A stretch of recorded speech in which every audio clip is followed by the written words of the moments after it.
Hi, everyone. Today we're going to be talking about Jainism, and I'm putting this video up on a Monday morning, so I realize that you may not get your responses up until Wednesday, and that's fine.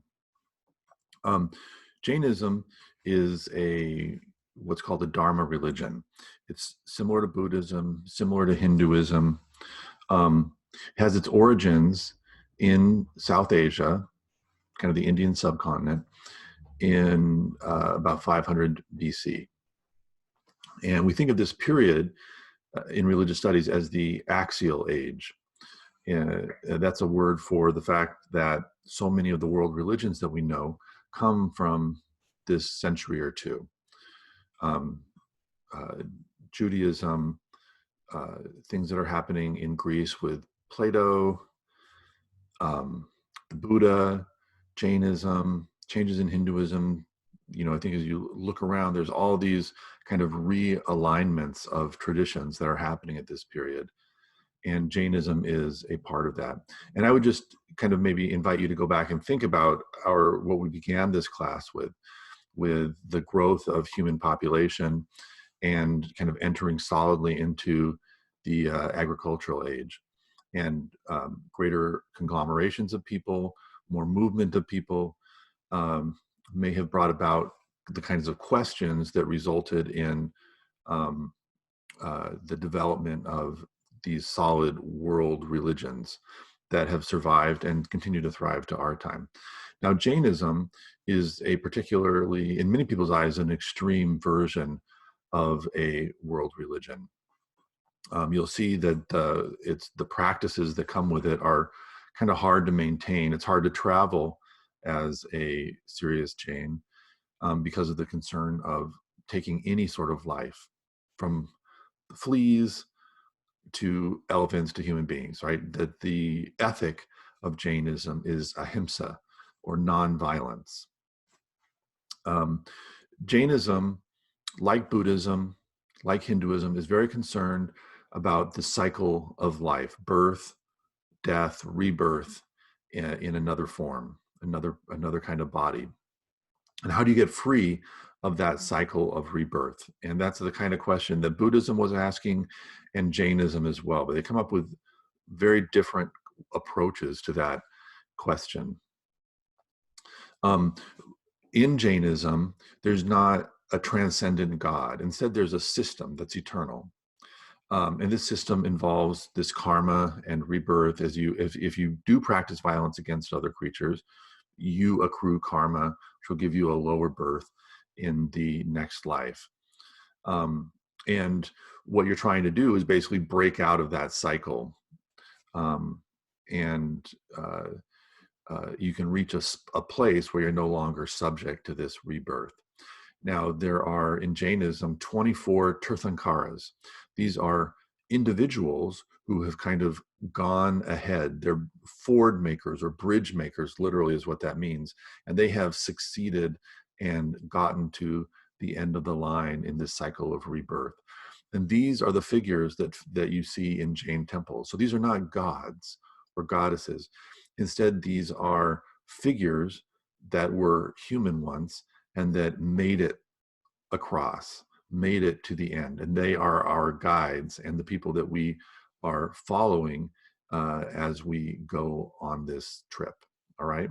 So you'll see these, and this is a Jain temple that you see behind me. And you'll see a kind of a central statue, and that's where people bring um, their worship and their offerings. But those are not gods; those are kind of forerunners and people that we are trying to emulate in practice to get to the same places they did. Now, I'm not going to be able to go completely into Jainism, but what I really want to emphasize is what are the results of Jainism on the way we think about the natural world. And I think this raises some really interesting questions. Buddhism has itself some very positive ways of seeing the natural world, but Jainism kind of crystallizes a very life-centric vision of how human beings should be. And that's what I want us to be thinking about. At other times when I've done this class, Religion and the Biosphere, It's coincided with the arrival of the lake flies or river bugs from from the Fox River. And if we've taken a trip out to High Cliff, there's also been lots of lake flies around. And those are very ephemeral creatures. But it's interesting to imagine, if you're a Jain, that those are ensouled beings also on their journey of birth and death, birth and rebirth, and moving forward. And so you would do all you can to avoid those creatures, sweeping them aside, avoiding going outside if you have to, right? I mean, this would be a real effort and work on the part of Jains to deal with those situations. So things that we just kind of push aside or step on without thinking would be, a form of violence as far as the Jains are concerned. I'm going to switch to a slide share now. Hold on.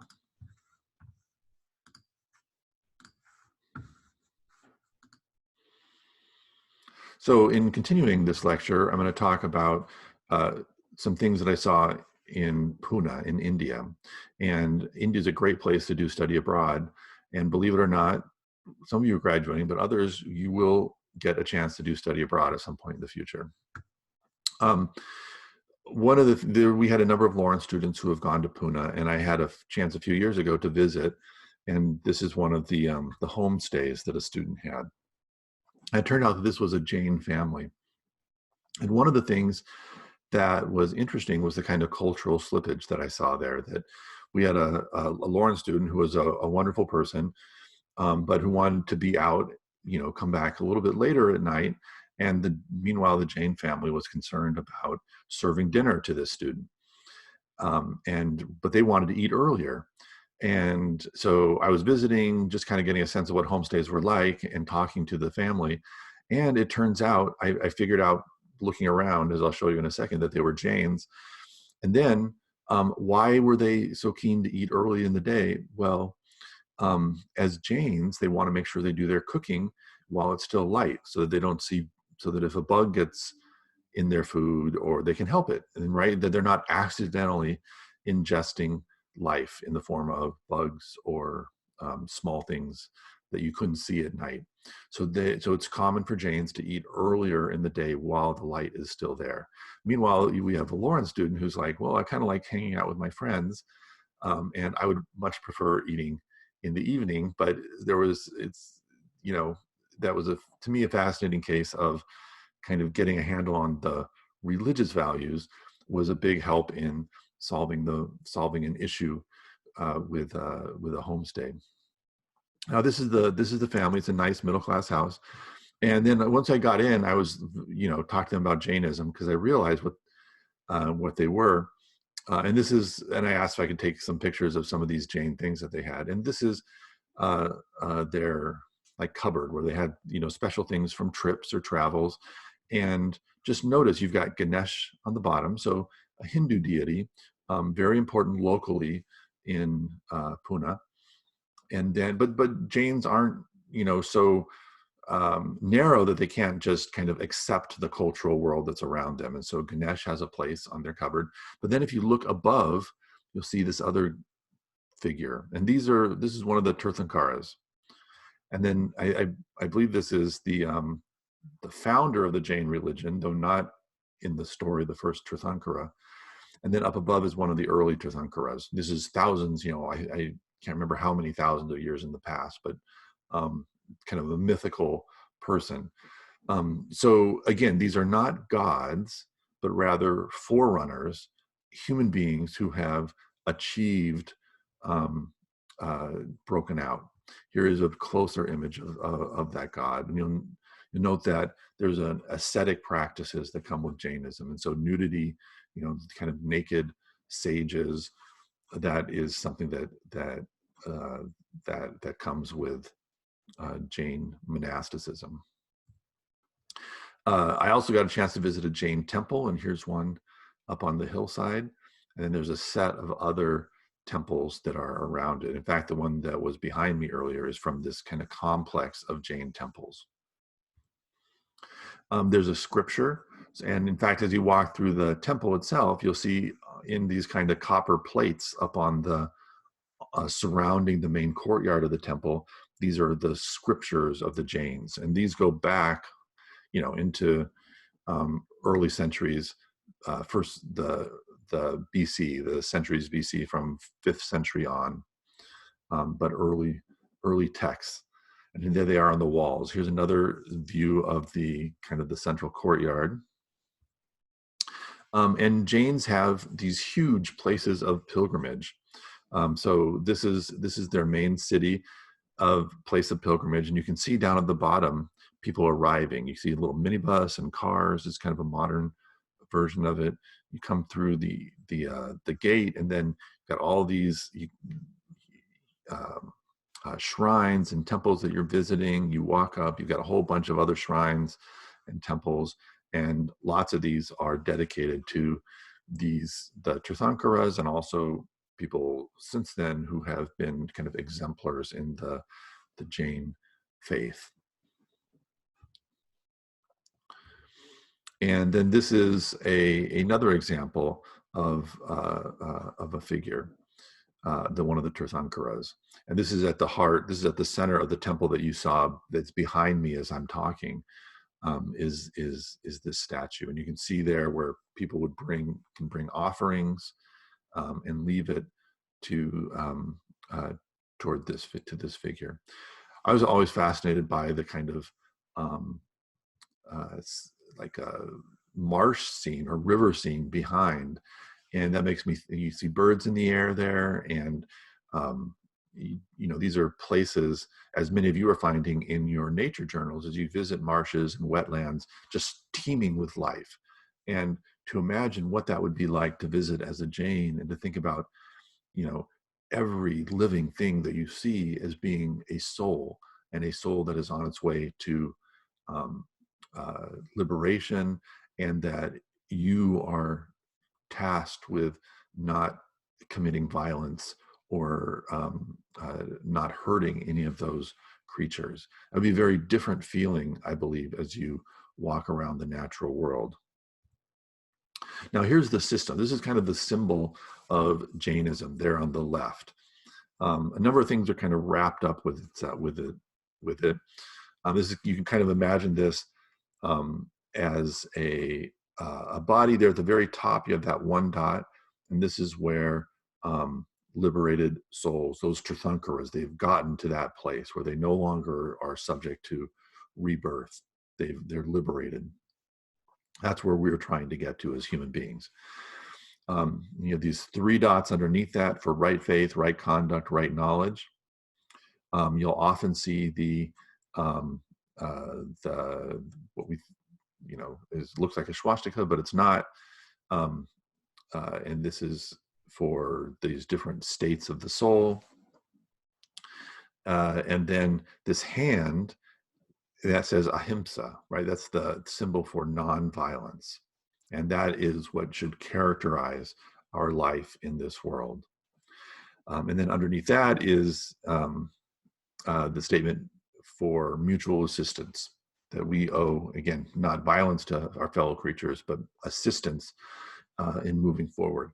Now, when you watch the video that I've posted from YouTube, you'll have a narrator kind of going through the Jain ethic towards animals and living things.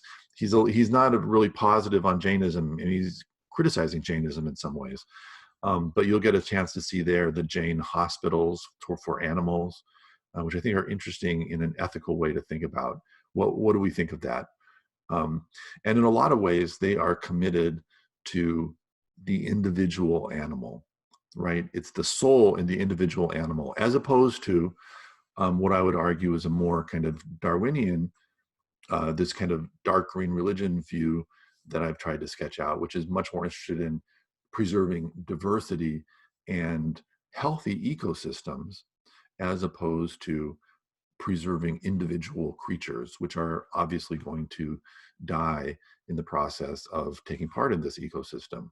And human beings can be part of that ecosystem as well. So it's a different emphasis when it comes to preservation of life. Again, individual based as opposed to ecosystem based. Now, what lies behind the Jain point of view? Well, it's a kind of a tiered view of life. And this, I think, is important. And this isn't unique to Jainism. In the Greek tradition with Aristotle, you also have a kind of different levels of participation with soul. So you have animals at the end, lower creatures, other mammals, and human beings are full participants of the rational soul, right? So that sets human beings apart. And the Jains have a kind of similarly tiered view of the soul.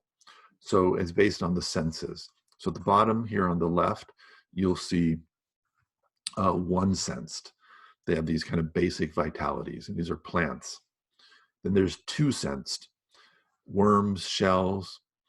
Three sensed, these bugs. Four sensed, we're continuing to be fairly low.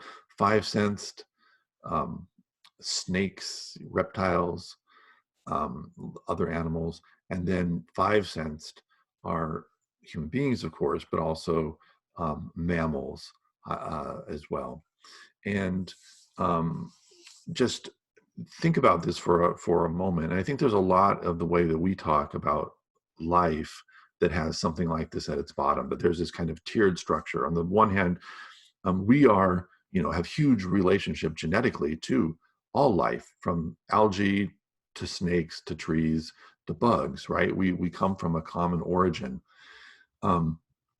But there are these systems of kind of ranking and ordering life. So plants are okay. So Jains are vegetarians largely. And they also are not root vegetarians, because the process of pulling out from the ground, carrots and onions and things like that will do damage to tiny creatures in the ground. So it's especially vegetables that you can cut from above the ground. These are the kind of standard foods of Jains. And then every step you take up in different kinds of animals is worse, right? Is a worse deed. So you are trying not to accumulate this karmic weight on your soul that will drag you down, and committing nonviolence to these higher levels is your main goal. And even as to survive and to live, you are doing, you're cutting food and eating plants, right? But those are recognized as things that are ensouled. They're just kind of ensouled in a lower way. Here's another of these kind of models. At the top, you see the kind of abode of liberated beings. That's where those Tirthankaras are living. We live right there in the middle. Above us are, what this calls demigods and heavenly beings. That's as you move up from humanity, then you continue on this cycle forward. Then as you move down, you get into kind of hellish beings and places, right? So again, there's no God or creator kind of outside this system. The system is itself eternal, kind of always working. It's a little bit like a clock that's just kind of ticking and going. That is the universe. And our job is to kind of move forward through practicing nonviolence. All right, here's the video. I'm not going to play it in this, but you should watch this video, because I think it really gives you a sense of kind of the physical aspect of the avoidance of taking life. And you see these women, monastics, with their masks around their mouth. And why is that? It's not about modesty. In fact, if there's Jains with their kind of not wearing clothes, or are not concerned about modesty really at all, but it's about ways to not accidentally ingest other creatures, including tiny bugs and things like that. So that's what the mouth guard is for there. Now, just to kind of put this is not a Jain art. This is from Audubon, an American artist of birds. And, I think this is a high point of American appreciation and love of the natural world. There's no doubt that Audubon love these birds, and he portrays them with detail and care. But it's always interesting to think about the fact that he had to shoot all these birds. He doesn't have a camera, right? He can't take pictures to freeze them and to kind of go back and paint from his picture. If he's gonna draw with any accuracy the animal life that he sees, he's got to shoot these birds, and that's what he does. Every bird that you see portrayed by Audubon was a killed bird. Yet at the same time, clearly there's a love for what he's looking at. I'm going to show you some examples of his work. Here's a great American hen, as he calls it, and looks like a turkey to me, but anyways, but here's with its young walking along. Here's another one. These are green herons. Maybe you'll see these if you're in wetlands in the US. This is a bird I always like to see here in Wisconsin. And again, the beauty, the coloring, there's no doubt that Audubon has a love for the world. And we saw this with Darwin too, right? Darwin would shoot things very easily to send them back. And I think you could argue that in the long run, it's the presence of these, these images and the bodies of these killed creatures that allows us to do science, to understand the diversity and ecology of the world. So there was reason to do that. But for the Jains, those would be grave sins, right? This kind of killing of creatures. And that kind of takes us back again to this point that I'm talking about of where does our value for the natural world begin? Is it in these individuals, or is it in the kind of ecological view of kind of preserve a totality? And I think you come to a very different, there's things to really like about Jainism, but you have a very different point of view about the world with Jainism. Okay, and so I'm gonna ask you to reflect on that issue of where do you value life? And I'm kind of assuming that as you in this class do have a value for the living things that are around us and a love for those things. And I want you to respond to this by thinking about how do you love those things? What is the best way for preservation? And what is the balance between kind of love of individuals versus ecology? Just reflect on that question. And I will talk to you all soon.